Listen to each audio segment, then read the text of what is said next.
तो hey guys, welcome back to the channel. आज हम लोग बात करेंगे एवरेज के पार्ट 2 के ऊपर। लास्ट टाइम जो हम लोगों ने बात करी थी वो बात करी थी एवरेज पार्ट 1 में, जिससे मैंने आप लोगों को बताया था क्या क्या बातें। तो यहां पर मैं दिखा देता हूं। तो लास्ट टाइम हम लोगों ने आपसे बात करी थी कि एवरेज क्या होता है, ठीक है, किस तरीके से काम करता है, क्या उसका फॉर्मूला होता है, ठीक है। फिर मैंने आपको बताया था कि कितने टाइप के क्वेश्चन आपके एग्जाम में बनते हैं यहां पर। फिर मैंने आपको बताया था कि किस तरीके से निकालते हैं, डिविएशन मेथड क्या होता है, इसके ऊपर बात करी थी हम लोगों ने। और फिर मैंने यहां पर कुछ आपको एग्जाम्पल्स दिए थे और आज हम लोग करेंगे क्वेश्चन एंड आंसर। यानी आज हम लोग जो शुरू करेंगे वो होगा क्वेश्चन और आंसर। लास्ट टाइम मैंने आपको एक होमवर्क भी दिया था, ठीक है।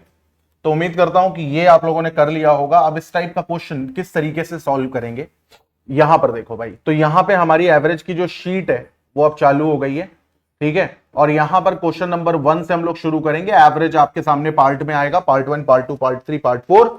अगर आप किसी भी एग्जाम की तैयारी कर रहे हैं, suppose that you are preparing for RRB NTPC की आप तैयारी कर रहे हो, रेलवे की, या सपोज दैट आप ग्रुप डी की तैयारी कर रहे हो जो कि आरआरसी कंडक्ट करवाता है, रेलवे रिक्रूटमेंट सेल, या सपोज दैट आप तैयारी कर रहे हो आईबीएसीआईओ जिसकी वैकेंसी भी आने वाली है, या फिर सपोज दैट आप तैयारी कर रहे हो सीपीयू जो कि आने वाला है। तो उन सभी में ये सारी भाई मैथ्स तो सेम है और कॉन्सेप्ट भी सेम है, तरीके भी सेम है, फंडे भी सेम है। बस प्रॉब्लम सिर्फ एक चीज की होती है, एकाग्रता से बैठ करके पढ़ाई करने की, ठीक है। तो वो चीज आपको अपने अंदर लानी पड़ेगी। तो यहां पर देखो जरा, हमसे यहां पर क्या कह रहा है, क्या हमें ये यहां पर बोला गया है कि 3/4, 5/8, 7/12 और 15/16। तो यहां पर ये बोला जा रहा है कि इसका हमें एवरेज निकालना है। तो हम एवरेज निकालेंगे, कैसे निकालेंगे? सबसे पहले डिनोमिनेटर को सेम करो। यहां पे मैं दो तरीके आपको बताऊंगा, ये पहला तरीका है। डिनोमिनेटर को सेम करो तो उसके लिए हम क्या करेंगे, हम एलसीएम लेंगे। और एलसीएम किसका लेंगे? तो 4, 8, 12 और 16 का। तो 4, 8, 12, 16 का एलसीएम कितना आएगा? सबसे पहले 4 ले लो।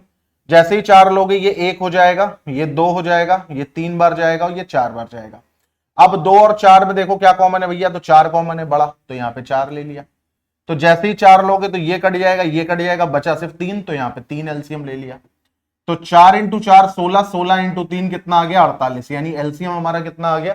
तो एलसीएम हमारा आ गया 48। अब जब हमारा एलसीएम आ गया 48 तो हम ऐसे बोल सकते हैं कि ये अपॉन 48 हो जाएगा, ये भी अपॉन 48 होगा, ये भी अपॉन में 48 होगा और ये भी अपॉन में 48 होगा। अब यहां पर देखो भाई, 4 को बनाना है 48, तो हम क्या करेंगे, 12 से मल्टीप्लाई कर देंगे ऊपर नीचे। तो 12 × 3 कितना हो जाएगा? 36। इसको काट मत देना ना, फिर यही आ जाएगा। 8 को बनाना है तो 8 × 6 48, तो यहां पे भी 6 हो जाएगा, यानी ये हो जाएगा 30। 12 को बनाना है तो इंटू 4 और इंटू 4, तो 7 × 4 कितना हो जाएगा यहाँ पे? 28। और 16 को बनाना है तो 16 × 3 48, और यहां पर कितना हो जाएगा? इंटू 3 48। तो 15 × 3 कितना हो जाएगा यहाँ पर? 45। तो ये हमारे पास नंबर आ गए। अब देखो भाई, जो एवरेज होता है उसका एवरेज का मतलब क्या होता है कि इन सबको जोड़ करके और वो जो भी हमारे पास सम आएगा उसको हम 4 से मल्टीप्लाई कर देंगे, ठीक है। तो यहां पर देखो, हमें यहां पर अब इनको अगर आप जोड़ोगे तो यहां पर कितनी वैल्यू आएगी? मैं कह रहा हूं जितनी वैल्यू आए उससे हमारा कोई लेना देना नहीं। हमें सिर्फ ये देखना है कि ये जो 48 है, 48, और यहां पर ये जो ऑप्शन हमें दे रखा है, जैसे ये दो बार यहां पे लिखा गया है, ये ऑप्शन है जैसे यहां पे 139/192, फिर यहां पर ऑप्शन है 135/64, फिर यहां पर ऑप्शन है 11/32, और फिर यहां पे ऑप्शन है 21/64, ठीक है। और यहां पे डिनोमिनेटर में हमारे पास क्या है भैया? 48 है। यानी कि 48, और यहां पे टोटल नंबर कितने हैं? 4। तो हम मल्टीप्लाई करेंगे 4 से, तो 48 × 4 कितना होता है?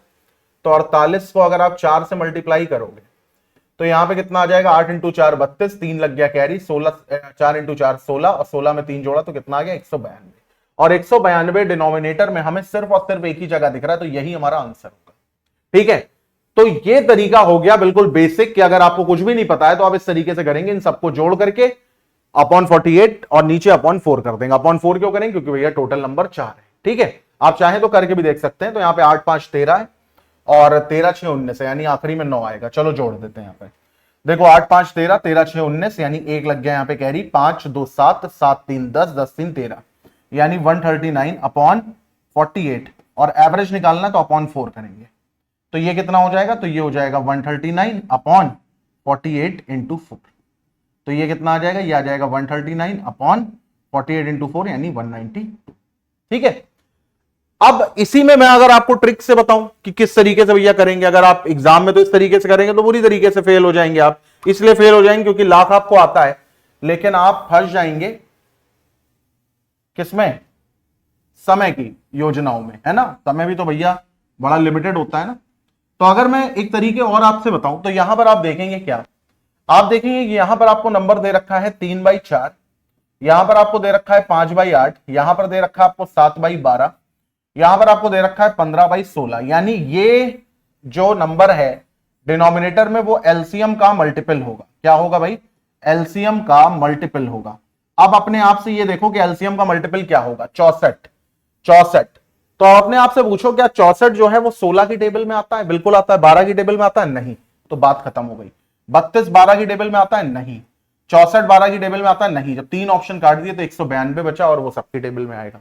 आप चाहे तो चेक करके भी देख सकते हैं, वरना अगर आप इसमें 5 सेकंड और लगाना चाहते हैं जो जल्दी से एलसीएम निकाल लो। आप एलसीएम निकालेंगे, देखेंगे कितना आएगा 48, और जैसे ही आप देखेंगे 48 आएगा आप कहेंगे 64 होगा नहीं, 32 होगा नहीं, सिर्फ और सिर्फ यही आंसर होगा, क्योंकि 48 का जो मल्टीपल होता है वो सॉरी 192 48 का मल्टीपल है, बाकी कोई 48 का मल्टीपल है ही नहीं।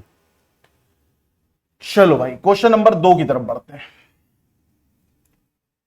क्वेश्चन नंबर 2, इसको जरा एक बार रीड करो, ये भी क्वेश्चन बहुत अच्छा है। क्या आंसर आएगा इसका,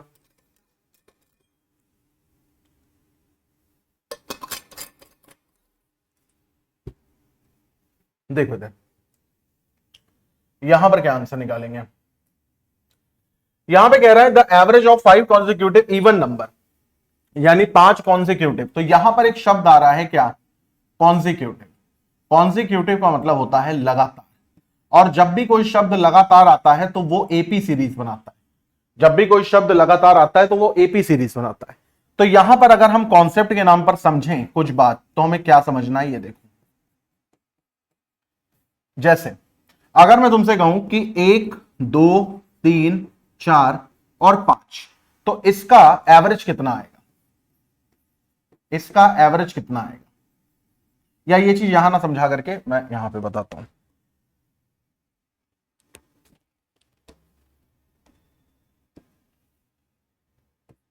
जब मैं बात करता हूं एपी, एपी का मतलब होता है अरिथमेटिक प्रोग्रेशन, और अगर मैं आपसे कहूं कि 1 2 3 4 5 और इसका एवरेज निकालो, तो सबसे पहली बात एपी क्या होती है, एपी वो होती है जिसका डिफरेंस सेम हो। जैसे 1 से 2 के बीच में 1 का अंतर है, 1 का अंतर है, 1 का अंतर है, 1 का अंतर है।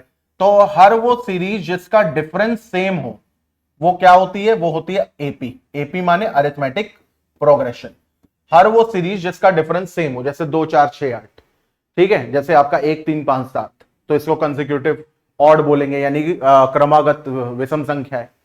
ठीक है, तो अब जैसे मान लो अगर हमसे ये पूछा गया कि भाई 1 2 3 4 5, इसका एवरेज बताओ, 1 2 3 4 5, तो आप बोलेंगे भाई यहां पर देखो जो एपी होता है, जो एपी होता है उसके एवरेज निकालने के कुछ तरीके होते हैं। पहला तरीका क्या होता है कि जो उसका मिडिल टर्म होता है, जो उसका मिडिल टर्म होता है वही उसका एवरेज होता है।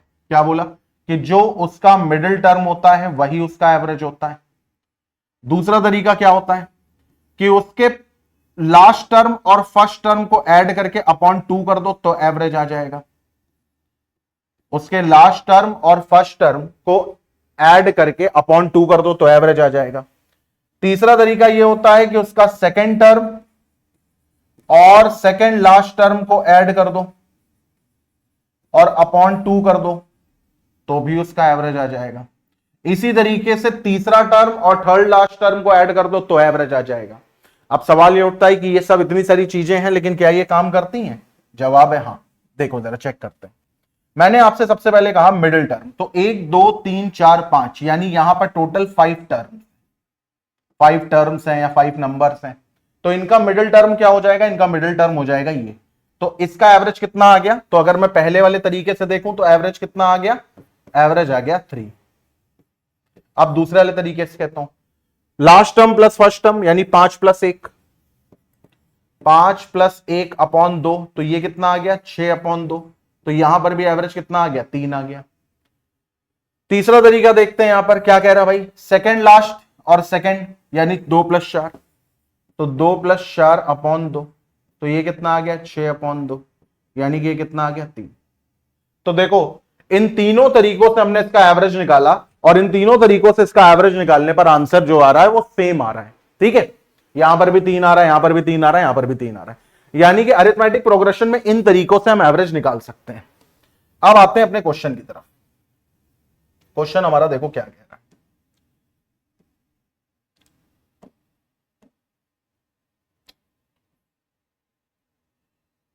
हाँ, क्वेश्चन देखो हमारा क्या कह रहा है।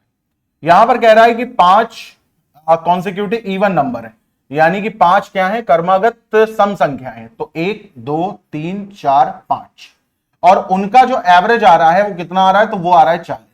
मैंने आपसे कहा अगर कॉन्सिक्यूटिव है तो एपी है, और एपी का जो एवरेज होता है वो उसका मिडिल नंबर ही होता है। एपी का जो एवरेज होता है वो क्या होता है, वो उसका मिडिल टर्म ही होता है। तो 1 2 3 4 5 में मिडिल टर्म ये हो गया, तो यानी ये 40 होगा, है ना, यानी ये 40 होगा। और क्योंकि ये कॉन्सिक्यूटिव इवन नंबर है, यानी यहां पर आओगे तो -2 और यहां पर आओगे तो -4, तो 40 में 2 घटाओ तो कितना आ गया 38, और 40 में 4 घटाओ तो कितना आ गया 36। यहां पे आओगे तो +2 यानी 42, और यहां पे आओगे तो 44। और हमसे पूछा क्या जा रहा है, हमसे पूछा जा रहा है सबसे स्मॉलेस्ट नंबर, तो स्मॉलेस्ट नंबर 36 हो गया। तो अब अगर इस टाइप से क्वेश्चन पूछे जाएंगे तो अब आप आराम से कर लेंगे कि पहली बात तो यह है कि अगर आपको कर्मागत या कॉन्सिक्यूटिव नंबर्स दिख रहे हैं तो एपी है, एपी मतलब बीच का टर्म।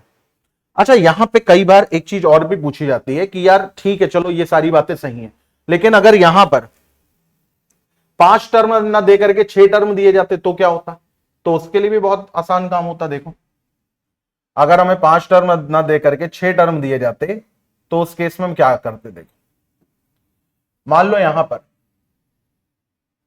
अगर हमें ऐसे दिया जाता कि 2 4 6 8 10 और 12, और इसका हमें एवरेज निकालना हो, इसका अगर हमें एवरेज निकालना हो तो हम क्या करेंगे, 2 4 6 8 10 12, और इसका अगर हमें एवरेज निकालना हो तो हम क्या करेंगे।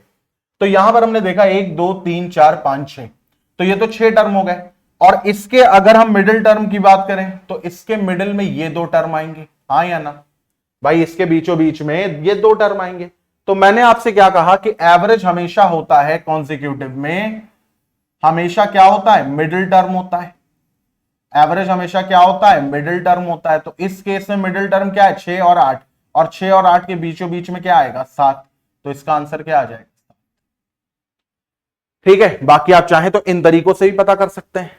दूसरा तरीका क्या है भाई पता करने का, कि फर्स्ट टर्म और लास्ट टर्म यानी कि 2 + 12, 2 + 12/2 करो तो ये कितना हो जाएगा, ये हो जाएगा 14/2, यानी कि ये हो जाएगा 7। तीसरा तरीका क्या है कि 4 और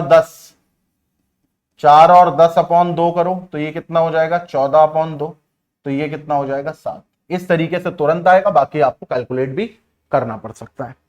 ठीक है, चलो अब ये वाले क्वेश्चन पर आते हैं।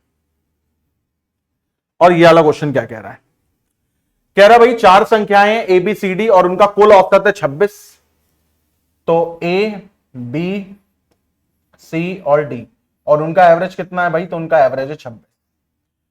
ए और बी का औसत कितना है, तो ए और बी का औसत कितना है, तो ए और बी का औसत है 19.5। अब यहां पर कह रहा है सी और डी का औसत निकालना है हमें, तो सी और डी का औसत जो है वो हमें निकालना है। ठीक है, तो यहां पर देखो ए और बी सी डी का अगर एवरेज 26 है तो हम ऐसे भी तो लिख सकते हैं कि a + b + c + d बराबर 26 × 4, क्योंकि भाई अपॉन 4 करते इक्वल टू 26 करते तो वो तो एवरेज होता, लेकिन हमें सम निकालना तो हमने ऐसे कर दिया।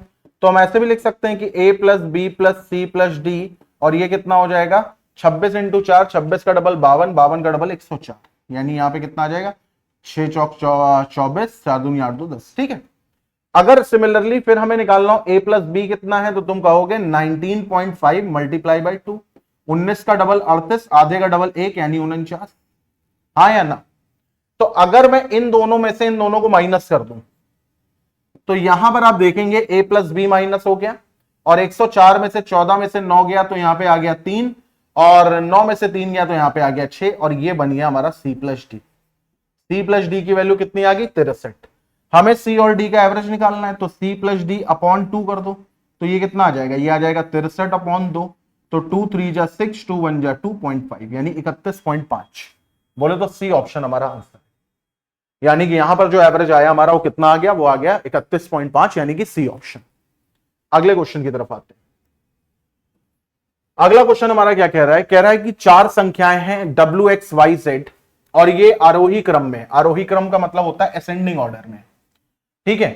तो हम ऐसे बोल सकते हैं कि W छोटा होगा X से, X छोटा होगा Y से, Y छोटा होगा Z से, ये हो गया असेंडिंग ऑर्डर। फिर कह रहा है the average of smallest 3 number, यानी कि अगर मैं आपसे बात करूं कि W plus X plus Y यही 3 नंबर है अपॉन 3 यानी इनका एवरेज कितना है भाई, तो इनका एवरेज है 22। फिर कह रहा है the average of largest 3 number, तो लार्जेस्ट 3 नंबर यानी कि X plus Y plus Z upon 3 और ये कितना है, तो ये है 28। और हमको बतानी है रेंज। भाई स्टैटिस्टिक्स में एक शब्द होता है, एक टर्म होता है रेंज। रेंज का मतलब होता है बड़ी, सबसे बड़ी वैल्यू और सबसे छोटी वैल्यू के बीच की वैल्यू। लार्जेस्ट और स्मॉलेस्ट के बीच की वैल्यू को कहते हैं हम रेंज, ठीक है। यानी कि वो ये पूछ रहा है कि Z माइनस W कितना होगा, यही रेंज है, क्योंकि Z सबसे बड़ा है और W सबसे छोटा है। तो अब अगर हम यहां पर देखें तो यहां पर देखो क्या कह रहा है, अगर हम बात करें आपसे कि W plus X plus Y ये कितना होगा, ये हो जाएगा 66। और अगर मैं तुमसे कहूं कि X plus Y plus Z ये कितना हो जाएगा, तो तुम कहोगे 8 इंटू 3 24 और 3 इंटू 2 6 और 2 8 यानी 84, ठीक है, यही होगा। तो इसको हम इस तरीके से भी लिख सकते हैं कि Z plus x plus y ये बराबर कितना हो जाएगा 84। और इसको हम इस तरीके से लिख सकते हैं कि W plus x plus y और ये कितना हो जाएगा, ये हो जाएगा 66। मैं सिर्फ आपके अंडरस्टैंडिंग के लिए लिख रहा हूं, जो लोग तेज होंगे डायरेक्ट बता देंगे इन दोनों का डिफरेंस ही आंसर होगा, ठीक है। और अब हम यहां पर करेंगे माइनस, तो Z minus W plus X से minus X cancel plus Y से माइनस वाई कैंसिल और यहां पे 84 माइनस 66 आ जाएगा, 14 में से 6 जाएगा 8 और 7 में से 6 जाएगा 1 यानी कि कितना आ जाएगा 18। और अगर आप थोड़े से भी तेज हैं तो आप डायरेक्टली देखेंगे, आप कहोगे सर एक्स वाई घटा दो, W और Z का डिफरेंस कितना आएगा 84 और 66 का डिफरेंस और ये कितना होगा, ये हो जाएगा 18। तो हमारा जो करेक्ट आंसर है वो कितना आ जाएगा, तो वो आ जाएगा 18। चलो अगले क्वेश्चन पर आते हैं। अगला सवाल हमारा क्या कह रहा है, कह रहा है average of 3 number is 7, average of first 2 number is 5 while the average of last 2 number is 8, what are the 3 number. तो 3 नंबर क्या होंगे, अब मेरी बात जरा यहां ध्यान से सुनो। कह रहा एवरेज ऑफ 3 नंबर्स इज 8, तो हमने मान लिया 1 नंबर 2 नंबर 3 नंबर और उनका एवरेज कितना है 7 यानी उनका सम कितना हो जाएगा 21, ठीक है। तो अगर हम यहां पे ऑप्शन से एलिमिनेट कर लें कि 7 3 10 9 19 हमें तो चाहिए 21, 8 8 16 16 2 18 5 5 10 11 21 6 4 10 10 20 बिना सॉल्व किए आंसर आ गया सी ऑप्शन। बगैर सॉल्व किए डायरेक्टली हमने आंसर निकाल दिया सी ऑप्शन। लेकिन अगर तरीका देखना है तो आप देख सकते हैं, यहां पर तरीके के लिए हम क्या करेंगे, यहां पर देखो, यहां पे कह रहा है एवरेज ऑफ फर्स्ट 2 नंबर यानी कि A प्लस बी कितना आ जाएगा। अब ये 5 है तो मैं इसको डायरेक्टली यहां पे 10 लिख सकता हूं। फिर यहां पे कह रहा है एवरेज ऑफ लास्ट 2 नंबर यानी कि B प्लस सी कितना आ जाएगा, तो B प्लस सी कितना है भाई 8 है तो ये 16 हो जाएगा। अब देखो A प्लस बी अगर 10 है यानी ये वैल्यू अगर 10 है तो C कितनी हो जाएगी, तो C हो जाएगी 21 माइनस 10, C की वैल्यू कितनी हो जाएगी 21 माइनस 10 यानी कि 11। तो देखो C की वैल्यू 11 आ रही है यहां पर। फिर यहां पर देखो B प्लस सी अगर 16 यानी ये वैल्यू अगर 16 है तो A की वैल्यू क्या हो जाएगी, तो A की वैल्यू हो जाएगी 21 माइनस 16 और 21 माइनस 16 कितना आ जाएगा 5। तो 6 प्लस 5 11 प्लस 5 16 यानी अगेन B की वैल्यू कितनी आ जाएगी, तो B की वैल्यू भी आ जाएगी 21 माइनस 16 तो ये कितनी आ जाएगी 5। खैर एग्जाम में आपको इतना निकालना नहीं होता, आप डायरेक्टली भी इसका आंसर निकाल सकते हैं। क्वेश्चन नंबर 6 की तरफ बढ़ते हैं और 6 वाला क्वेश्चन क्या कह रहा है, 6 वाला क्वेश्चन थोड़ा सा इंपॉर्टेंट भी है। यहां पर देखो अगर ध्यान से, तो ये क्वेश्चन हमसे ये कह रहा है कि एक सेकंड रुकना, यहां पर ये क्वेश्चन देखो, तो ये क्वेश्चन ये कह रहा है कि when 4 digit are arrange in ascending order, अगर 4 डिजिट को असेंडिंग ऑर्डर में अरेंज करा जा रहा है, तो असेंडिंग ऑर्डर में मतलब ये है W, X, Y और Z।